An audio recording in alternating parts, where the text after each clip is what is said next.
it's Deidre, the founder and senior publicist of MayLee Media, and actually this is like my first YouTube, but not my first video, so I hope you like it. But anyway, today I want to talk about Madam C.J. Walker's Self-Made movie on Netflix. Like, I was so excited about this movie or this series because it had like 4 episodes, and I took some, nuggets down that I wanted to share with you and how it kind of relates to my business. So a little bit about me. I'm a publicist, I'm an entrepreneur, and my firm is called MayLee Media.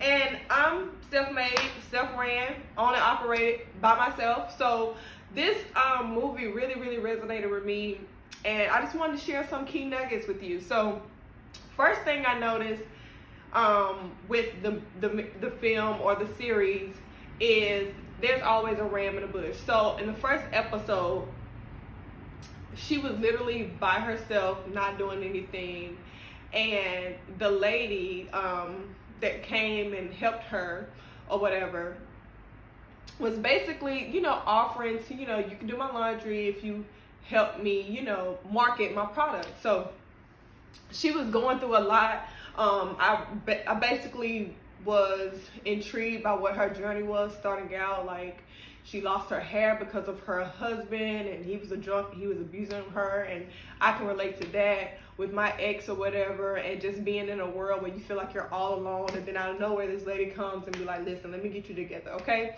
So there's always a ram in a bush.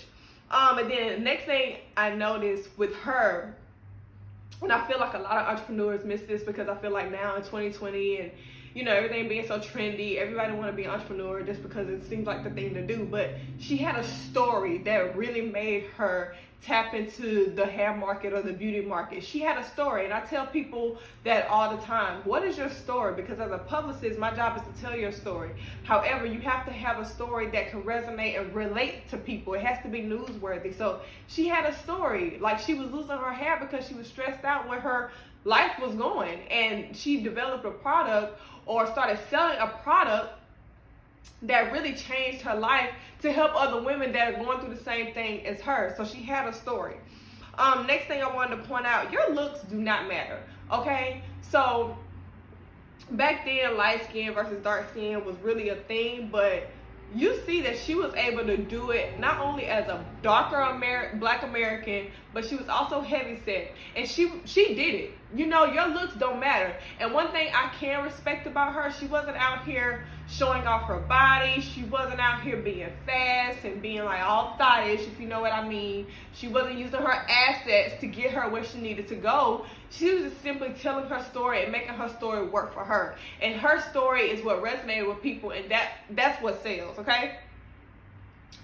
And my next point is gonna probably hit home for a lot of you guys because I think everybody deals with this. At first, it seems like everybody wants to work with you, but they're actually wanting to work against you. It seems like they're on your side. They want you to, win, but they don't want you to succeed more than them. And that's exactly what I noticed in this film.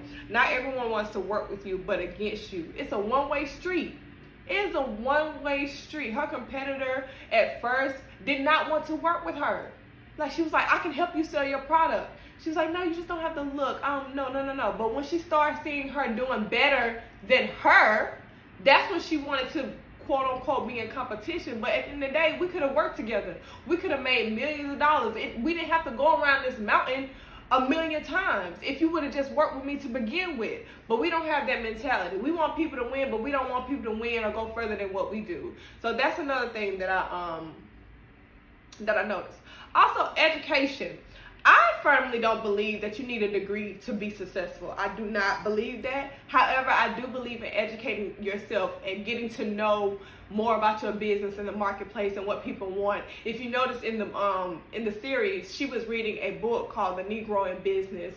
So, because back then they didn't really have like the opportunity to get an education. They didn't really have the opportunity to be exposed to the things that we're exposed to now, to really educate and broaden our senses or broaden our skills and qualifications. So she began to read, and I think that we have to be able to really tap into our marketplace and see what they want, and we have to be able to educate ourselves on our potential clients or our potential customers. Okay, everything that she did, she commanded attention. Her sales pitch was her story. She commanded attention in the room, whether it was by choice or by force. You was going to hear what she has to say, and you were going to end up buying her product. And this next one, the enemy is going to get in your head. There's going to be times where you want to flash back to those old things that you removed yourself from, and they're going to be right there crouching at your doorstep, because the enemy wants to try to use your success against you, with her just feeling like she couldn't do it because she wasn't light-skinned, and then her husband started to portray this image that she was trying to run away from, and the enemy started to get in her head. But you have to keep a sane mind. You have to renew your mind daily. I'm not trying to preach to you and disclaimer, I'm not a preacher, I'm not a minister, I'm not a teacher, I'm not an evangelist, I'm not a prophet, apostle, I'm not a bitch. I'm none of that. All I am is a child of God that has witnessed his glory, okay? So you have to be able to renew your mind and keep your eyes focused on the cross, because at the end of the day, the enemy is going to, he only got one job, and that's to kill, steal, and destroy. You have to be able to command your life and decree and declare that you will not, be defeated. And so, although she had those visions, she kind of kept a steady path to make it. You know what I mean? So don't let the enemy get in your head. And that all goes back to mindset. She had a mindset to win with or without people. She had a mindset to go out there and make millions and to make money or to change lives. So let me back up. I don't think she did it for the money. I think she did it to change the lives of others and to basically let her story resonate with other women. And in turn, she did become a millionaire. So she did it to, influence the culture, okay? You have to be strategic to get the upper hand. Your competition is going to try and come and sweep you off your feet. They're going to try to trip you. They're going to try to really just devour you. But you got to be strategic, and you got to get the upper hand in whatever you do, okay? And I noticed that's what she did. She got discouraged in some of those scenes, but she always had the upper hand because she was always strategic with her competition.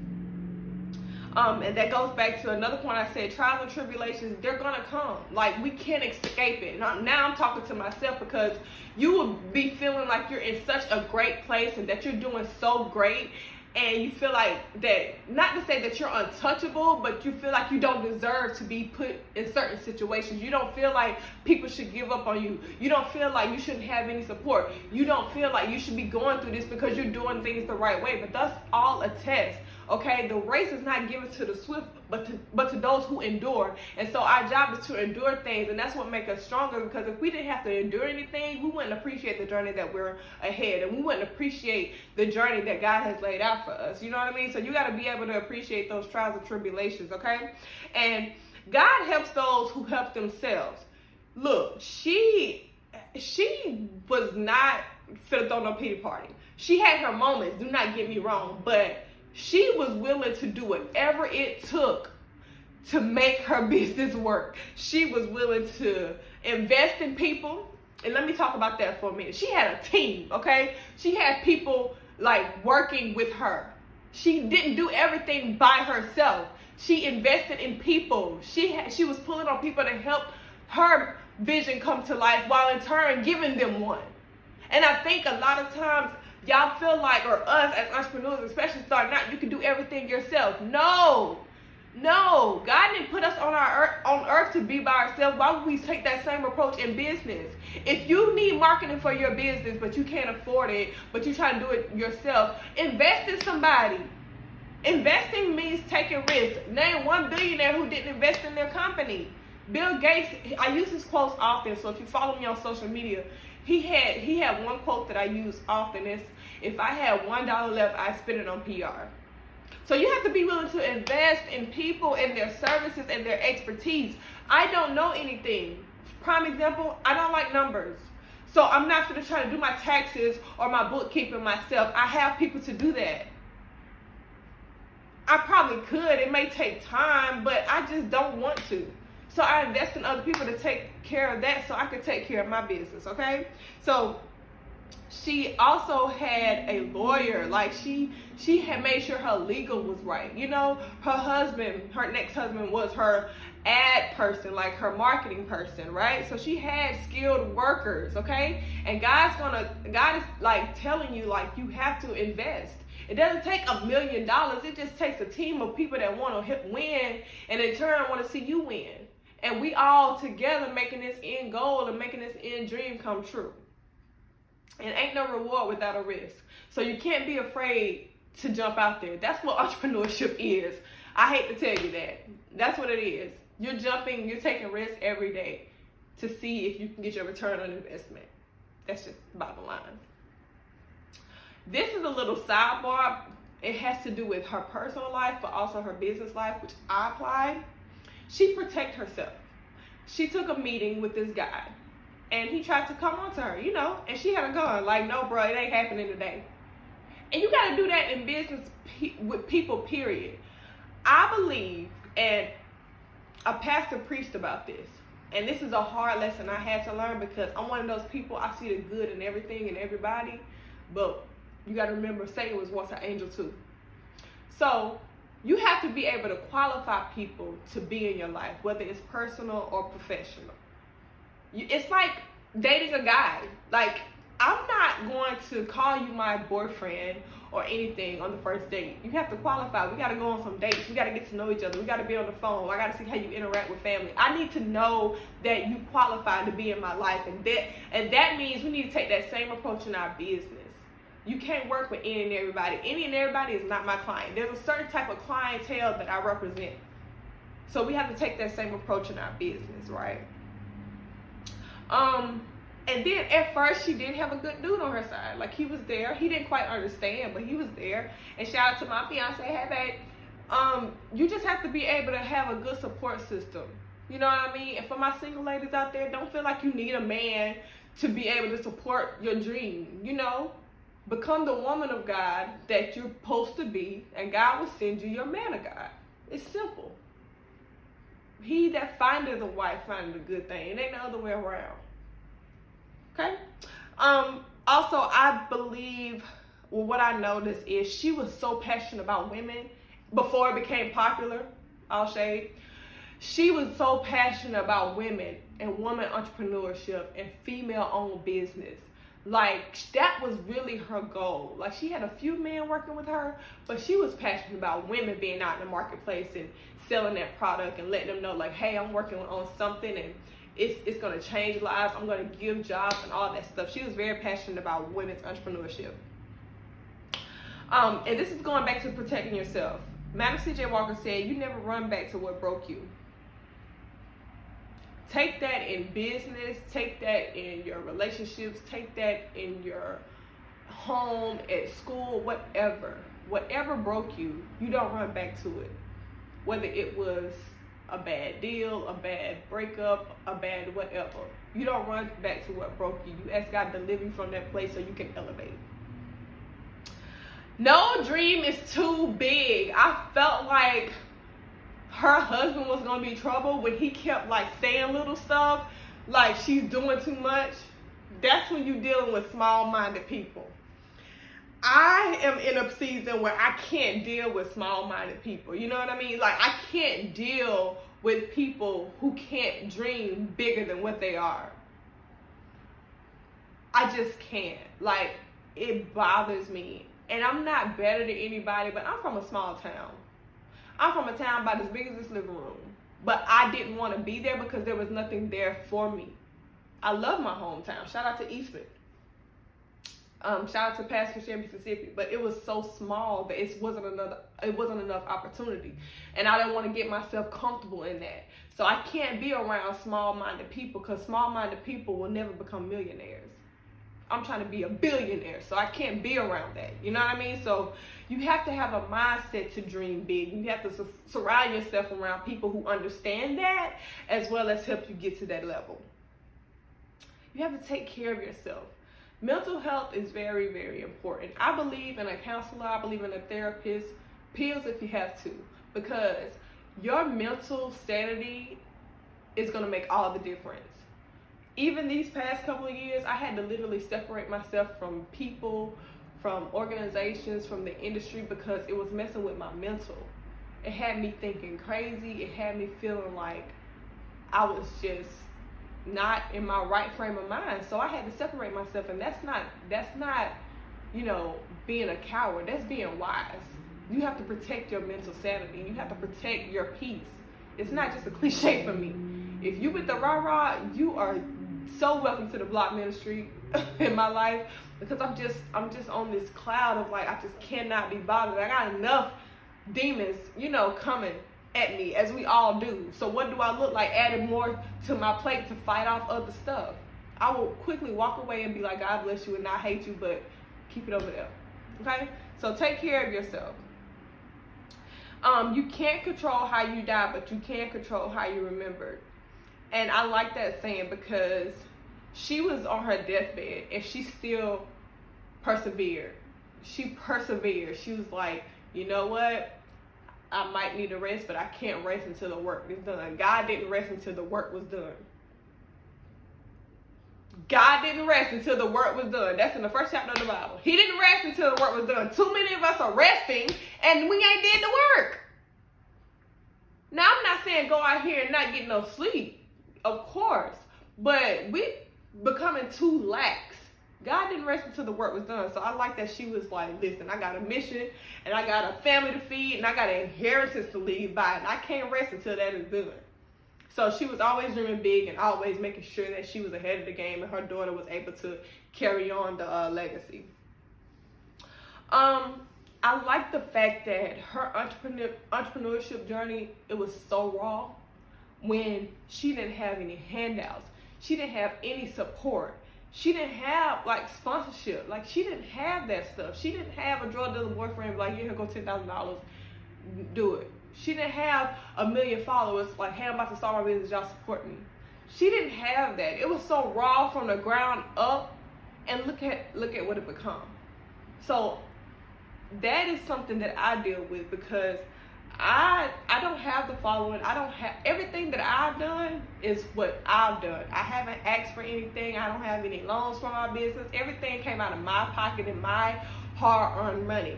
And it was so raw, and I like that, because a lot of people don't talk about that stuff. A lot of people want to talk about the loans and, social advertising and all this stuff. What if you ain't got it? What if you just ain't got it? So people that are really dealing with that really need to watch this film, okay?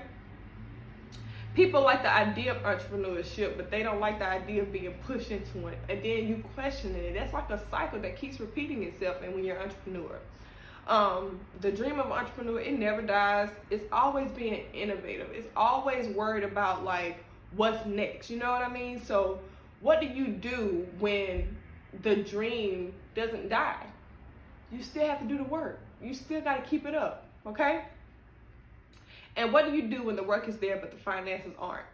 I think this film was just so raw, because she did it. Like, it doesn't give you the whole backstory of Madam C.J. Walker, but she did not take no for an answer. And I love that, because she was going to get it by any means necessary. She walked into rooms that she was invited to and wasn't invited to. When she took the stage, when Booker T. Washington was speaking, and although I didn't like his answer, it made his wife wake up, and then his wife and the other wives begin to invest in her. So just because you get one no from somebody doesn't mean that means no from everybody. That one no from Booker T. Washington turned into 1 million yeses, because she took a stand and she made sense when she took that stand, and she made people think. And when you get people to thinking, you got their vote. So I just wanted to share my little nuggets that I got from that movie or film or series, whatever it is. It was like 4 episodes. But if you are an entrepreneur, especially a female entrepreneur, especially an African-American entrepreneur, please go look at that film on Netflix. Like, it's so inspiring, and it makes you think. It makes you really get back into your strategy sessions and really put some words down and really get to it and execute it. So please go watch that. Thank you, Netflix, for highlighting that. I think we need more about these successful people. I don't need the dollar. I don't need I was on reality TV now. A lot of people don't have that chance. Let's talk about the people that are really getting into this entrepreneurship so raw and so rugged. Let's talk about those people and see how they came literally from nothing. No handout, no support. I want to see more stories of that, because that's what the majority looks like. The majority doesn't have 1 million followers on Instagram. The majority doesn't have mommy and daddy helping them out and contributing to their bank accounts. Talk to the people that are really starting from nothing. So Netflix, if you're out there listening, please, we would love to see more stuff like this, because I think it'll resonate with people like me and a million more people. Well, to learn more about me, you can visit www.MayLeeMedia.com. You can follow me on Instagram at Deidre or MayLee Media. Like I said, I'm a publicist, so if you're looking for PR marketing for your business and you want to create longevity with your brand outside of social media, outside of an app, please give me a call or contact me. And until then, have a blessed day and take care. Bye.